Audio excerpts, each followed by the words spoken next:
و قیمت ہے اس لا الہ الا اللہ کی؟ کوئی ایک شخص اٹھ کے مجھے بتائے کہ لا الہ الا اللہ کا جو مفہوم ہے وہ میں نے سمجھا ہے اور سمجھ کے پھر آگے میں نماز پڑھنے آ رہا. اگر قدر و قیمت ہوتی یہ مساجد فل ہوتی، بھری پڑی ہوتی، گھروں میں مرد نہ ہوتے. لا الہ الا اللہ کی قدر و قیمت ہوتی، اس کے وزن کا اندازہ ہوتا آپ کو. سب سے کلمہ سب سے بھاری اور سب سے وزنی کلمہ یہ تھا. آج اس کلمے کی کوئی قدر و قیمت نہیں. اس کی بنیادی وجہ صرف یہ بنی کہ ہم نے لا الہ الا اللہ پڑھا ہے، عمل نہیں کیا. سنا ہے کہ بابا جی آئے تھے، عالم صاحب آئے تھے، درس اور خطابت کر کے چلے گئے. کچھ دن کے لیے میرے دل پہ اثر رہا. اس کے بعد پھر وہ لا الہ الا اللہ کا جو مفہوم معنی جو بتا کے گئے تھے وہ سب میرے دل سے صاف ہو گیا.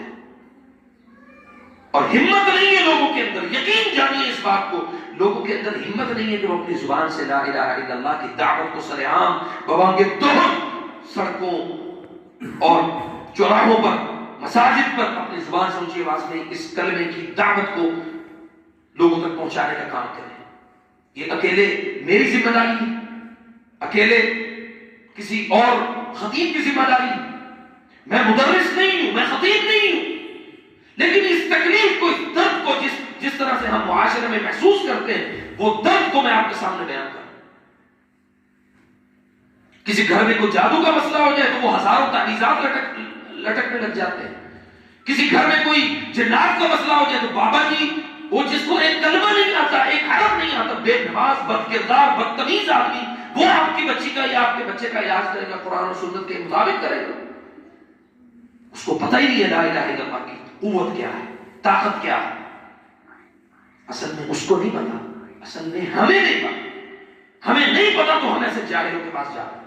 ہمیں نہیں پتا تو ہم ایسے لوگوں کے پاس جا کر کے اپنے بچوں کو قرآن و سنت کے مطابق ہم دم کروا رہے ہیں. جی یہ دم کر دے جی، بابا جی نے 4 پھوکا ماریاں، مرچا کاڑیاں دیتی ہیں، جناب جوتیاں مارو، جا کے تعویذ جلاؤ، اگربتیاں جلاؤ اور جناب دیوے جلا لو.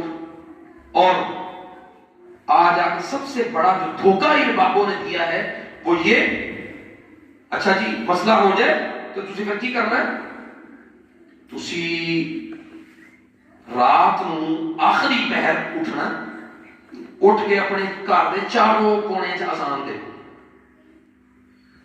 آپ ان بابا جی سے پوچھیں، بابا جی آپ کو لا الہ الا اللہ کی شرائط پتہ ہے؟ لا الہ الا اللہ کے بارے میں معلومات ہے آپ کو؟ جس سے ہم جا کے علاج کروا رہے ہیں. سب سے زیادہ لا الہ الا اللہ کو نقصان ان بابوں پیروں فقیروں نے پہنچایا معذرت کے ساتھ. اور ایک کو میں کلپ سن رہا تھا، نعوذ باللہ من ذالک، ایسے معاشرے میں پھر ایسے لوگ ہی پیدا ہوتے ہیں. ایسے معاشرے میں ایسے لوگ ہی پیدا ہوتے ہیں. وہ ایک خناس فیس بک پہ اس نے ایک بڑی خطرناک بات کی. ایک غیرت مند مسلمان کے لیے ڈوب مرنے کا مقام ہے کہ وہ کہتا ہے کہ او تسی قرآن سنا کے لوگوں جنمی کیتے جاندے ہو تے ساڈے مولوی قوالیاں سنا کے لوگوں جنتی کیتی جاندے. نعوذ باللہ من ذالک. ڈوب مرنے کا مقام ہے کہ قوالیاں، سرنگیاں، باجے، ان پر آپ جنت کے ٹکٹ لیتے بانٹتے پھر رہے لوگوں کو. اور اس پر آپ یہ کہتے ہو کہ ہاں جی اس سے مطلب جناب ہمارے جو پاپے ہیں، ہمارے بزرگ ہیں. آپ سوال تو کریں ایک مسلمان ہونے کے ناطے. کیا صحابہ کرام نبی صلی اللہ علیہ وسلم سے سوال نہیں کیا کرتے تھے؟ ہمارے اندر سوال کرنے کی قوت ہو، ہمارے اندر طاقت ہو، اس دن اس معاشرے سے نام نہاد مولویزم ختم ہو جائے. یہ نام نہاد بابے ہمارے معاشرے سے فنش ہو جائیں گے، ختم ہو جائیں گے. کیوں؟ کیونکہ آپ کے اندر یہ سوال کرنے کی قوت پیدا ہو گئی. وہ بابا جی تسی کی دس رہے ہو، سانو دسو تسی کی قرآن ہے کی حدیث ہے، سانو سمجھاؤ تے سی. ان باتوں کو اپنی زندگی میں اختیار کرنے کے لیے لازمی ہے کہ لا الہ الا اللہ کی جو بنیاد ہے اس کو آپ سمجھ لیں. اور اس کے بعد 7ویں شرط ہے تسلیم. تسلیم سے مراد یہ ہے کہ اس نے دل سے مان لیا اور قبول بھی کر لیا. دل سے مان بھی لیا، قبول بھی کر لیا. اور اس کے بعد جو 8ویں شرط ہے وہ بیان کی جاتی ہے، وہ ہے رد طاغوت، یعنی کفر کا رد کرنا. لیکن بنیادی جو شرائط ہیں وہ صرف 7 ہیں.